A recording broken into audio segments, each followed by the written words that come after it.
जिल्हा सांगली येथील जत तालुका निरंकारी मंडळाच्या वतीने जत तालुक्यातील पत्रकारांचा केला पत्रकार दिनानिमित्त सत्कार।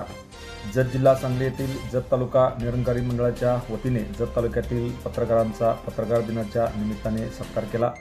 यावेळी जत येथील निरंकारी मंडळाचे ज्योतिबा गोरे, संभाजी साळे, संजय साळुंखे, श्री माळी दत्तात्रय साळे यांच्यासह विक्रम फाउंडेशनचे अध्यक्ष ॲडव्होकेट युवराज निकम, जत नगर परिषदेचे माजी बांधकाम सभापती भूपेंद्र कांबळे, संतोष भोसले यांच्यासह अनेक मान्यवर यावेळी खास करून उपस्थित होते।